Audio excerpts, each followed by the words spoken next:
எல்லோருக்கும் வணக்கம். இந்த வீடியோ வந்து நம்ம சேனலில் பதிவிடக்கூடிய 1001வது வீடியோ. ஸோ இதுவரைக்கும் 1000 வீடியோஸ் வந்து போஸ்ட் பண்ணியிருக்கிறேன்.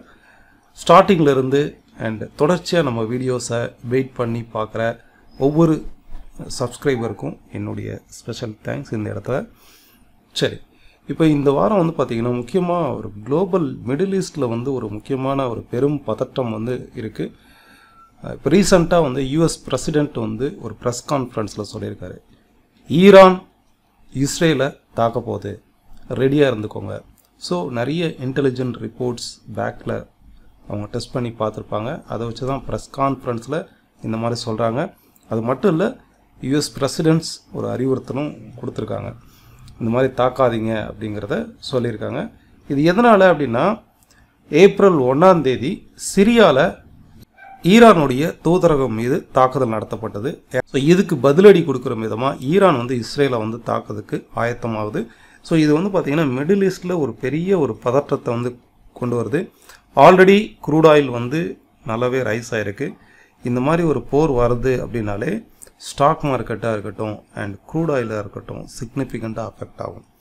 பிகாஸ் மிடில் ஈஸ்ட்டுங்கிறது வந்து க்ரூட் ஆயிலை பொறுத்தளவுக்கு ஒரு சிக்னிஃபிகண்டான ஒரு இடம். ஸோ க்ரூட் ஆயில் ரைஸ் ஆச்சுன்னா இந்தியாவிலையும் நமக்கு ப்ரெஷர் இருக்கும்.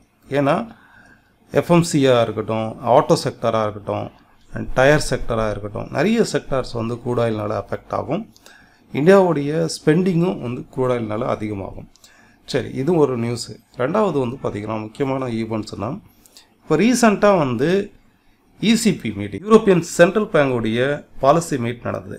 ஸோ இதில் எந்த விதமான ரேட் கட்டும் அனௌன்ஸ்மெண்ட் பண்ணலை. சேம் அதே ப்ரீவியஸாக என்ன இருந்ததோ அதே அப்படியே கண்டினியூ பண்ணாங்க. அதே போல் யூஎஸ் உடைய பாலிசி மீட்லேயும் எந்த விதமான ரேட் கட்டும் நாங்கள் இமீடியட்டாக பண்ண மாட்டோம், கன்ஃபார்மான ஒரு ஸ்ட்ராட்டஜியான க்ரோத் வர்ற வரைக்கும் நாங்கள் டக்குன்னுலாம் வந்து ரேட் கட் வந்து பண்ண மாட்டோம் அப்படிங்கிறத சொல்லியிருந்தாங்க. அதே போல் தான் இப்போ ரீசண்டாக வந்த இந்தியாவுடைய பாலிசி மீட்லேயும், ஆர்பிஐ பாலிசி மீட்லேயும் இன்ட்ரெஸ்ட் ரேட்டை வந்து குறைக்கலை. ஸோ இந்த மாதிரி சேம் ஸ்கினாரியோ போயிட்டு இருக்கும்போது மார்க்கெட் வந்து இந்த மாதிரி ஒரு குளோபலில் நெகட்டிவ் ஒரு நியூஸ் வந்திருக்கு. So still no right no வந்து பார்த்திங்கன்னா இன்டர்நேஷ்னல் மார்க்கெட்டில் நிஃப்டி 130 பாயிண்ட் வந்து டவுனில் ட்ரேட் ஆகிட்டு இருக்கு. ஆல்மோஸ்ட் நாளைக்கு வந்து மண்டே கேப் டவுன், ஒரு 100 பாயிண்ட்டுக்கு மேலே கேப் டவுன் ஆகலாம். அது மட்டும் இல்லை, டெக்னிக்கலாக வந்து பார்த்திங்கன்னா நம்ம சேனலில் லைக் வந்து ப்ரூஃப் பண்ணுற மாதிரி தான். நீங்கள் ஒவ்வொரு முறையும் இதை வாட்ச் பண்ணும்போது நான் என்ன ட்ரெண்டை யூஸ் பண்ணுறேன், எந்த பிரேக் அவுட்டை யூஸ் பண்ணுறேன், எந்த ட்ரெண்டில் நம்ம வந்து ஃபோக்கஸ் பண்ண சொல்கிறேன், இதை நீங்கள் போட்டு பாருங்கள் எப்படி ஒர்க் ஆகுதுன்னு அடுத்த நாளே உங்களுக்கு தெரியும். இப்போ நம்ம ஒரு ரீகால் மாதிரி பண்ணுவோம். ப்ரீவியஸாக நம்ம வந்து இந்த இடத்துல இருக்கும்போது மார்க்கெட் வந்து ஒரு ஹெட் அண்ட் ஷோல்டர் ஃபார்மேஷன் மாதிரி ஃபார்ம் ஆகிருக்கு.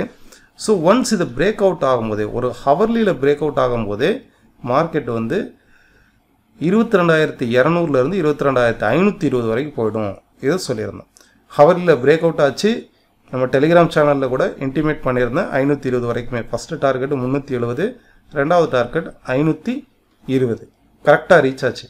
ஸோ 520 ரீச் ஆனதுக்கப்புறம் இந்த இடத்துல கிட்டத்தட்ட ஒரு 3 to 4 days கன்சால்டேஷன், அகெயின் அப் சைடில் பிரேக் அவுட் நடந்தது. ஸோ இந்த பிரேக் அவுட் அப்பவும் கிட்டத்தட்ட 3 days கன்சால்டேஷனுக்கு அப்புறம் எபோவில் வந்து பிரேக் அவுட் ஆகிருக்கு. ஸோ நெக்ஸ்ட் டார்கெட் வந்து எவ்வளவு, 22,750 வரைக்கும் போய்டும். இதை தான் நம்ம சேனலில் வந்து பார்த்தோம். கரெக்டாக எவ்வளோ தூரம் ஹை போயிருக்கு பாருங்கள். 22,768 தான் ஹை. ஓகே, ஃபஸ்ட்டு நாள் வந்து 22,068, ரெண்டாவது நாள் வந்து 22,275, ஒரு 25 பாயிண்ட் அதிகமாக போயிருக்கு. ஸோ இந்த இடத்துல 25 பாயிண்ட் அதிகமாக போனாலும் நம்ம கிளியராக மென்ஷன் பண்ணியிருந்தேன், இதில் பை சைடு போகாதீங்க, பையர் யாராவது இருந்தீங்க அப்படின்னா எக்ஸிட் பண்ணுங்கள். மார்க்கெட் வந்து நம்ம டார்கெட் ரீச் ஆயிடுச்சு அப்படின்னால இன்ஸ்டியூஷனல் அங்கே செல்லிங் வந்து ப்ராஃபிட் புக் பண்ணுவாங்க. ஸோ இங்கே ப்ராஃபிட் புக் பண்ணாங்க அப்படின்னா எங்கே வந்து நிற்கும், பாட்டமில் இங்கே பிரேக் அவுட் ஆகும்போது அடுத்து 22,750 தான் போய் நிற்கும். அதே போல் இங்கே ப்ராஃபிட் புக் பண்ணாங்க அப்படின்னா 22,520 வந்து தான் நிற்கும் அப்படின்னு சொன்னேன். கரெக்டாக இந்த வாரம் வந்து கீழே ஃபால் ஆகி 22,525 வந்து நிற்குது, 20 தான் வந்து நிற்குது. நீங்கள் இந்த வாய்ஸ் மெசேஜை கேட்டு பாருங்கள். லைவ் மார்க்கெட் அப்பவே சொல்றது இது.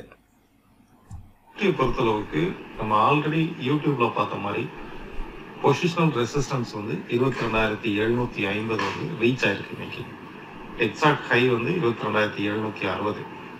ஸோ ஹியர் ஆஃப்டர் இதுக்கு அடுத்து பை சைடு இருக்கிறத தவிருங்க. மார்க்கெட் வந்து டார்கெட் ரீச் ஆனதுனால இந்த இடத்துல வந்து ப்ராஃபிட் புக் பண்ணுவாங்க. ஸோ எவ்ரி சப்போர்ட் இதுக்கு அடுத்து வந்து சப்போர்ட்னு பார்த்தீங்கன்னா 22,520.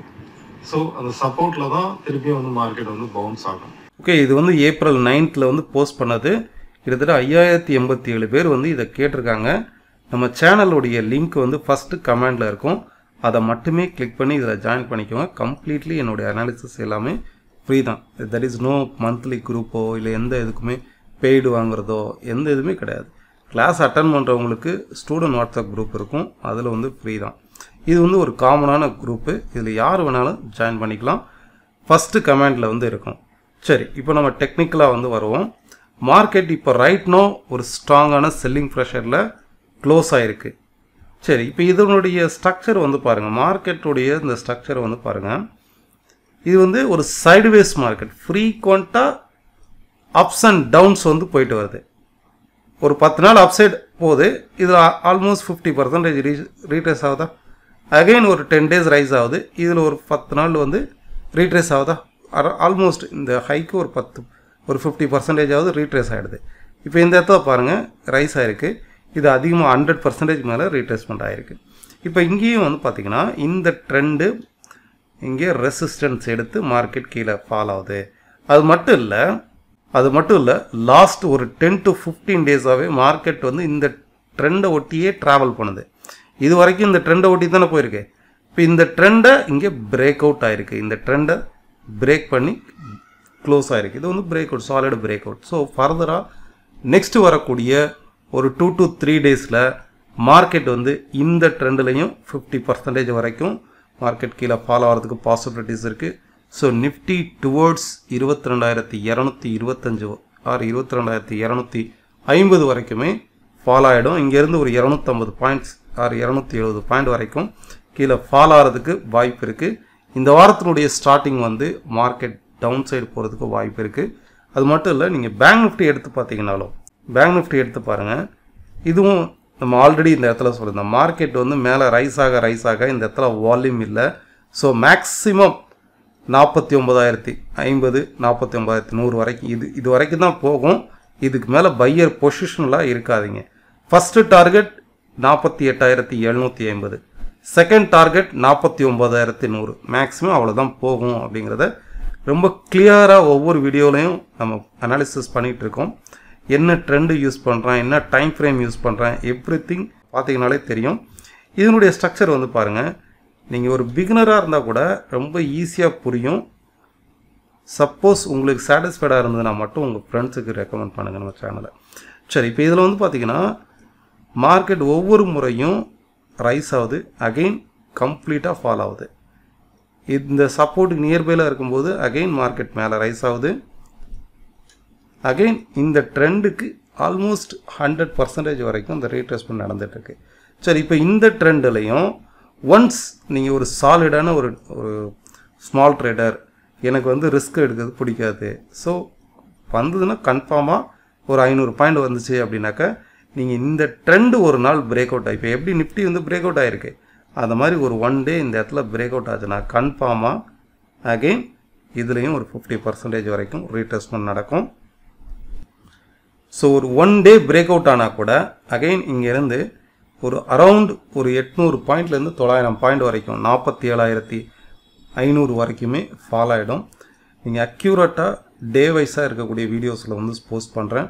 நம்ம சேனலில் எப்போதுமே வந்து இந்த 27,000க்கு அடுத்து 28,000 போயிடும், 28,000க்கு அடுத்து புதிய உச்சத்துக்கு போயிடும், இந்த மாதிரிலாம் இருக்காது. அக்யூரேட்டாக இருக்கும். 22,750 இங்கே பிரேக் அவுட் ஆச்சு, மார்க்கெட் கீழே வந்துச்சுன்னா 22,520. ஸோ இந்த மாதிரி எக்ஸாக்ட் பாயிண்டில் இருக்கும்போது நீங்கள் இன்ட்ராடேயில் ட்ரேட் பண்ணால் கூட ஒரு கான்ஃபிடென்ட்டோட அதில் ட்ரேட் எடுக்க முடியும். ஃபைன். ஸோ நீங்கள் ஃபோக்கஸ் பண்ண வேண்டியது இந்த ட்ரெண்டை ஃபோக்கஸ் பண்ணுங்கள். மண்டே இதுவும் வந்து ஆல்மோஸ்ட் கேப் டவுன் தான் ஆகும். ஒன்ஸ் 48,350க்கு பிலோவில் ஒரு டே கேண்டில் க்ளோஸ் ஆனால் கூட ஃபர்தராக யூ கேன் எக்ஸ்பெக்ட் டுவோர்ட்ஸ் 47,300 வரைக்குமே இந்த பால் ஆகும். ஸோ இந்த வாரத்தை பொறுத்தளவுக்கு ஃபஸ்ட்டு செஷன் வந்து ஒரு செல்லிங் ப்ரெஷர் இருக்கிறதுக்கான வாய்ப்பு இருக்குது. நம்ம கண்டக்ட் பண்ணக்கூடிய ஆன்லைன் கிளாஸ் நெக்ஸ்ட் பேட்ச் வந்து April 17th வந்து இருக்கும். அண்ட் 10 days லைவ் கிளாஸ் வந்து April 15th வந்து இருக்கும். And 1 day fully work shop like எப்படி டெக்னிக்கல் லெவல்ஸ் வந்து எடுக்கணும், எப்படி இன்ட்ராடேல எடுக்கணும், GA மெத்தட், MI மெத்தட், பொசிஷனலாக எடுக்கிறது. ஸோ இது எல்லாமே வந்து 1 day work shop. Experience traders இந்த 1 day ஒர்க் ஷாப்பில் வந்து லேர்ன் பண்ணிக்கலாம். இதுக்கான டீட்டெயில்ஸ்க்கு வந்து கீழே இருக்கக்கூடிய வாட்ஸ்அப் நம்பருக்கு காண்டாக்ட் பண்ணுங்கள். நெக்ஸ்ட்டு நீங்கள் கேட்டிருந்த அந்த ஸ்டாக்கை பற்றி பார்க்கலாம். நீங்கள் கமெண்ட்ஸ் பண்ண அந்த ஸ்டாக்கை பற்றி பார்க்கலாம். கொச்சின் ஷிப்யார்டு இந்த கம்பெனி வந்து பார்த்திங்கனாக்கா central government company. Ship builders கொச்சினில் வந்து இருக்குது. இவங்க இப்போ ரீசெண்டாக வந்து பார்த்திங்கன்னா யூஎஸோடைய ஒரு ஜாயின்ட் வெஞ்சரில் இவங்க வந்து ஒரு அக்ரிமெண்ட் பண்ணியிருக்காங்க. இந்த கம்பெனி வந்து பார்த்திங்கனாக்கா ஒரு நல்ல ஒரு க்ரோத்தில் மார்க்கெட் டெக்னிக்கலாக வந்து அப்சைடு வந்து ரைஸ் ஆகிட்டு இருக்குது. இந்த சார்ட்டை பார்க்கும்போதே தெரியுது ஒவ்வொரு முறையும் அப்ஸ் அண்ட் டவுன்ஸ், அதாவது ஒரு ஸ்டெடியான ஒரு கம்பெனி. ஃப்ரீக்வெண்ட்டாக மேலேவும் ரைஸ் ஆகலை. நீங்கள் வந்து BHEL BELலாம் பார்த்தீங்கன்னா கம்ப்ளீட்டாக மார்க்கெட் மேலே ரைஸ் ஆகிருக்கு. அதே மாதிரி இறங்குச்சு அப்படின்னா 200-300 பாயிண்ட் இறங்கிடும். இந்த இடத்துல பார்த்தீங்கன்னா ஒரு ஸ்டெடியாக வைப்பாங்க. ஏற்றம் இறக்கம், ஏற்றம் இறக்கம். பையர் செல்லர்ஸ் 2 பேருமே இருக்கும்போது இந்த ட்ரெண்டானது ஒரு ஸ்ட்ராங்கான ட்ரெண்டாக இருக்கும். இன்கேஸ் இந்த ஏற்றத்துக்கு உண்டான இறக்கம் கண்டிப்பாக வரும். நெக்ஸ்ட்டு வரக்கூடிய ஒரு 1 or 2 வீக்ஸ் வந்து வெயிட் பண்ணி பாருங்கள். 890ங்கிறது வந்து ஒரு ஸ்ட்ராங்கான சப்போர்ட்டு. இந்த ட்ரெண்டை பொறுத்தளவுக்கு 1300 வரைக்கும் அப்சைடில் வந்து நெக்ஸ்ட்டு ரெசிஸ்டன்ஸ் இருக்குது. தொடர்ச்சியாக கிட்டத்தட்ட 2023 ஒரு ஸ்ட்ராங்கான ஒரு அப்கிரேடு வந்து இந்த கம்பெனி வந்து பண்ணியிருக்கிறாங்க. டெக்னிக்கலாக வந்து பார்த்திங்கன்னா 1300 வரைக்கும் அப்சைடு வந்து ரெசிஸ்டன்ஸ் இருக்குது. பெஸ்ட்டு சப்போர்ட் அப்படின்னா 890ங்கிற விலையில் நம்ம வந்து அக்யூமுலேட் பண்ணலாம். நெக்ஸ்ட்டு NTPC இந்த ஸ்டாக் வந்து கேட்டிருக்கீங்க. இந்த ஸ்டாக்கை பொறுத்தளவுக்கு கம்ப்ளீட்டாக ஒரு சைட்வேஸ் அண்ட் ஸ்ட்ராங்கான ஒரு அப் ட்ரெண்டு தான். சைட்வேஸ்ன்னு சொல்ல முடியாது, ஒரு ஸ்ட்ராங்கான ஒரு அப் ட்ரெண்டு. இந்த ட்ரெண்டில் ஓவராலாக நமக்கு வந்து இந்த ட்ரெண்டுடைய சப்போர்ட் வந்து இந்த இடத்துல நிற்குது. அதாவது இது வந்து ஒரு மேஜர் ட்ரெண்டுன்னு எடுத்துக்கலாம். ஓகே, இப்போ ரீசெண்டாக வந்து பார்த்திங்கன்னா இந்த ஒரு ட்ரெண்டை தான் மார்க்கெட் வந்து ஃபாலோ ஆகுது. இப்போ இது ரெண்டுமே மீட் பண்ணக்கூடிய இடம் வந்து என்ன, இந்த sideways market ups and downs ஃப்ரீக்வெண்ட்டாக இந்த ட்ரெண்ட்லையும் டச் ஆகுது. ஓவரால் மேஜர் ட்ரெண்டு இந்த ட்ரெண்டு. இப்போ ரெண்டுமே மீட் ஆகக்கூடிய இடம் வந்து 310-311. இந்த இடம் வந்து ஒரு ஸ்ட்ராங்கான சப்போர்ட்டாக இருக்கும். இந்த இடத்துல வந்து இந்த ட்ரெண்டை பொறுத்தளவுக்கு ரைட்டும் மார்க்கெட் ஓவர் வேல்யூவில் இருக்குது. பிகாஸ் இது கவனிச்சு பார்த்தீங்கன்னா தெரியும், ஒவ்வொரு முறையும் இந்த ரெசிஸ்டன்ஸை டச் ஆகுதா மார்க்கெட் அகைன் கரெக்ஷன் ஆகுது. திருப்பியும் ஒரு ஹைக்கு போயிட்டு இப்போ பழையபடி இந்த லோக்கு ஆல்மோஸ்ட் 90-95% கீழே ஃபால் ஆயிடுச்சு. இப்போ திருப்பியும் வந்து ஒரு ஹையை டச் பண்ணிட்டு மார்க்கெட் இறங்குது. இந்த லோக்கு ஆல்மோஸ்ட் 90% ஃபால் ஆகும். So this is a best support. 310 315 வரைக்கும் அக்யூமுலேட் பண்ணலாம். டெஃபினட்டாக ஒரு அப்சைட் டார்கெட் வந்து 370 or 365 வரைக்குமே அப்சைடு போகிறதுக்கான வாய்ப்பு இருக்குது. Next M&M finance, Mahindra and Mahindra finance. இந்த ஸ்டாக் வந்து ஒருத்தர் கமெண்ட் பண்ணியிருந்தீங்க, இந்த ஸ்டாக் வந்து cup and handle formation break out ஆகுமா? நீங்கள் மென்ஷன் பண்ணியிருக்கிறது இந்த டே டைம் ஃப்ரேமை வச்சு தான் மென்ஷன் பண்ணியிருக்கீங்கன்னு நினைக்கிறேன். பிகாஸ் ஆல்மோஸ்ட் இதில் வந்து இந்த மாதிரி ஃபார்மேஷன் வந்து நடந்திருக்கு. ஓகே, ஸோ லைக் வந்து ஒரு ரவுண்ட் பாட்டம் கொடுத்துருக்கு. ஸோ இது வந்து கப் அண்ட் ஹேண்டில் மாதிரி பிரேக் அவுட் நடக்குமா அப்படின்னு கேட்டிருக்கீங்க. ஸோ இதுக்கு வந்து பார்த்திங்கன்னா இது வந்து பார்த்திங்கன்னா ரவுண்ட் பாட்டமாக இருக்கணும். அதாவது ஒரு சாஸ் வந்து எப்படி இருக்கும், ரவுண்டு தான் இருக்கும். இது வந்து லைக் வி ஷேப் மாதிரி இருப்பாங்க. ஷார்ப்பாக கீழே ஃபால் ஆகி அகெயின் ஷார்ப்பாக மேலே ரைஸ் ஆகிருக்கா. இது வந்து வி ஷேப் மாதிரி இருக்குது. அது மட்டும் இல்லை, இந்த கப்புக்கு அடுத்து இந்த இடத்துல ஒரு கன்சால்டேஷன் கண்டிப்பாக நடக்கணும். எய்தர் ஹாரிசாண்டல் கன்சால்டேஷன், இந்த மாதிரி horizontal consultation or sideways consultation. Okay, இது பிரேக் அவுட் ஆனதுக்கப்புறம் இதுவும் பிரேக் அவுட் ஆகணும். ஃபர்தராக இந்த ரெசிஸ்டன்ஸ் டபுள் டாப் ரெசிஸ்டன்ஸும் பிரேக் ஆகணும். இந்த மூணுமே ஆல்மோஸ்ட் ஒரே லைனில் வந்தது. இது பிரேக் அவுட் ஆனால் இந்த cup and handle break out நீங்கள் கன்ஃபார்ம் பண்ணிக்கலாம். ஃபர்தராக இதை செக் பண்ணி பாருங்கள். இது வந்து ட்ரெடிஷ்னல் அனாலிசிஸ் வந்து எப்போதுமே நமக்கு வந்து ஒரு 65லேருந்து 70% தான் அக்யூரசி கொடுக்கும். இதுக்கு பிஃபோராக இருக்கக்கூடிய ட்ரெண்டு, ஆங்கிள், இந்த பிரேக் அவுட்டுக்கு உண்டான டார்கெட்டு, பிரேக் அவுட் ஆகிற அந்த பாயிண்ட்டு, ஸோ இது எல்லாமே கன்சிடர் பண்ணணும். ஓகே, செக்டார் வைஸ்ன்னு பார்க்கும்போது இந்த வாரம் ஃபஸ்ட்டு செஷன் வந்து மார்க்கெட் ஒரு செல்லிங் ப்ரெஷர் இருக்குது, ஒரு செல் ஆஃப் நடக்கிறதுக்கான வாய்ப்பு இருக்குது. 22,250 வரைக்குமே நெக்ஸ்ட்டு வந்து நிஃப்டி ஒரு செல்லிங் ப்ரெஷரில் தான் இருக்கும். ஸோ அதனால் எந்த செக்டார் எந்த ஸ்டாக்கும் பர்டிகுலராக நான் ஃபோக்கஸ் பண்ணலை. குறிப்பாக வந்து மெட்டல் செக்டார் மட்டும் ஒரு சைட்வேஸ் அப் ட்ரெண்டில் இருக்குது. மெட்டல்ஸ் சார்ந்த பங்குகள் மட்டும் தொடர்ந்து ஒரு சைட்வேஸ் அப் ட்ரெண்டாக இருக்குது. ரிமைனிங் இருக்கக்கூடிய எல்லா செக்டார்லையுமே ஒரு செல்லிங் ப்ரெஷர், அதிகபட்சமாக ஃபார்மா செக்டாரில் வந்து அதிகமான ஒரு செல்லிங் ப்ரெஷர் வந்து இருக்குது. பேங்க் நிஃப்டியை காட்டிலும் நிஃப்டி வந்து ஒரு ஹைலி செல்லிங் ப்ரெஷரில் வந்து இருக்குது. பேங்க் நிஃப்டி ஒரு பிரேக் அவுட் டே வைஸாக ஒரு பிரேக் அவுட் ஆனதுக்கப்புறம் பேங்கிங் ஸ்டாக்ஸும் இந்த செல்லிங்கில் வந்து ஜாயின் பண்ணோம். ஸோ நெக்ஸ்ட் வந்து க்ரூட் ஆயில் வந்து பார்க்கலாம். க்ரூடை பொறுத்தளவுக்கு நம்ம லாஸ்ட் வீடியோவில் வந்து என்ன பார்த்தோம், பொசிஷனலாக வீக்லி பேசிஸில் இருக்கக்கூடிய ரெசிஸ்டன்ஸை டச் ஆகிருக்கு. லாஸ்ட் வீக் நம்ம பார்க்கும்போது 7,300 இருந்தது, 7,180 7,100 வரைக்கும் ஃபால் ஆகுங்கிறத பார்த்தோம். கரெக்டாக லாஸ்ட் வீக்குடைய லோ வந்து எவ்வளவு, 7,060. ஸோ ஃபர்தராக இந்த ட்ரெண்டு மார்க்கெட் டச் பண்ணிட்டு பவுன்ஸ் ஆகுது. ஃபர்தராக 7,000 உடைக்கும் போது மட்டுமே நெக்ஸ்ட்டு வந்து 6,500 வரைக்கும் ஃபால் ஆகும். பிகாஸ் ப்ரீவியஸாக 6,500ங்கிறது நமக்கு மேஜர் ரெசிஸ்டன்ஸாக இருந்தது. இந்த ட்ரெண்டு பிரேக் அவுட் ஆகுதான்னு பாருங்கள். ஏன்னா வீக்லியில் வந்து நமக்கு வந்து ஓவராலாக ரெசிஸ்டன்ஸ் ஜோனில் இருக்குது. ஸோ இது வந்து அட்லீஸ்ட் நமக்கு வந்து 7,400க்கு மேலே ஒரு வீக்லி கேண்டில் பிரேக் அவுட் ஆகணும். 1 or 2 கேண்டில் இந்த இடத்துல சஸ்டெயின் ஆனால் மட்டுமே இது ஃபர்தராக கண்டினியூ ஆகும். அன்டில் அதர்வைஸ் மார்க்கெட் வந்து கண்டிப்பாக ஒரு கரெக்ஷன் எடுக்கிறதுக்கு வாய்ப்பு இருக்குது. பெஸ்ட்டு சப்போர்ட், இமீடியட் சப்போர்ட்டுங்கிறது 7,000, நெக்ஸ்ட் சப்போர்ட்டுங்கிறது வந்து 6,500. ஓகே, 7,000 பிரேக் பண்ணி 1 டே கேண்டிலாவது க்ளோஸ் ஆகணும். இந்த சைட்வேஸ் மார்க்கெட்டை பிரேக் பண்ணி 1 டே கேண்டிலாவது க்ளோஸ் ஆகணும். டெய்லி மார்க்கெட் லைவ் மார்க்கெட்டுடைய அப்டேட் வந்து நம்ம டெலிகிராம் சேனலில் வந்து ஃபாலோ பண்ணுங்கள். அண்ட் இன்னைக்கு வந்து கோல்டை பற்றியும் பார்க்கலாம். ரீசெண்டாக வந்து நம்ம வீடியோவில் கோல்டு வந்து ஃப்ரீக்வெண்ட்டாக நான் அனலைஸ் பண்ண மாட்டேன். பட் ரீசெண்டாக வந்து லாஸ்ட்டு கோல்டு அனாலிசிஸ் எடுத்து பார்த்தீங்கன்னா தெரியும், இங்கே பிரேக் அவுட் ஆகிருக்கு. இந்த பிரேக் அவுட் வந்து 72,000 or 73,000 வரைக்கும் அப்சைட் ரைஸ் ஆகுங்கிறது தான் பார்த்தோம். ஸோ ஷார்ப்பாக வந்து 73,800 வரைக்கும் அப்சைடு வந்து ரைஸ் ஆகிருக்கு. இந்த கோல்டுடைய அனாலிசிஸில் ஓவராலாக நமக்கு வந்து இந்த 3 சப்போர்ட்ஸ் இருக்குது பாருங்கள். ஃபஸ்ட்டு சப்போர்ட், மேஜரான சப்போர்ட்டுங்கிறது 59,000. Second சப்போர்ட்டுங்கிறது 63,000, around 63,000. இந்த இம்மீடியட் சப்போர்ட், இந்த ஃபால் வந்து கீழே ஃபால் ஆச்சு அப்படின்னா இம்மீடியட் சப்போர்ட்டுங்கிறது 66,930. இந்த 3 லெவல்லையுமே மார்க்கெட் கண்டிப்பாக நம்ம அக்யூமுலேட் பண்ணலாம். தொடர்ச்சியாக ரைஸ் ஆகுதுன்னு சொல்லிட்டு இந்த டாப்பில் பை பண்ணாதீங்க. கண்டிப்பாக மார்க்கெட் வந்து கீழே ஃபால் ஆகும்.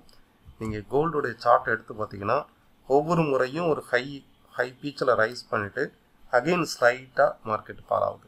இந்த இடத்துல பாருங்கள், இங்கே ரைஸ் ஆகுதா, கண்டினியூஸாக ஃபால் ஆகுது. இங்கே ரைஸ் ஆகுதா, கண்டினியூஸாக ஃபால் ஆகுது. இங்கே ரைஸ் ஆகுதா, கண்டினியூஸாக ஃபால் ஆகுது. இந்த மாதிரி ஒவ்வொரு ரைஸுக்கும் ஒரு சைட்வேஸ் கன்சால்டேஷன் வந்து நடக்க தான் செய்யும். கோல்டை பொறுத்தளவுக்கு பையர் செல்லர்ஸ் வந்து வேர்ல்டு லெவலில் அதிகமாக உள்ள மார்க்கெட்டு. அதனால் ஒரு சைட்வேஸ் மார்க்கெட்டை ஃபார்ம் ஆகும்போது பெஸ்ட்டு இந்த சப்போர்ட்டிவ் ஜோனில் நீங்கள் அக்யூமுலேட் பண்ணுங்கள். Fine, thank you all of you. Next வீடியோவில் பார்க்கலாம்.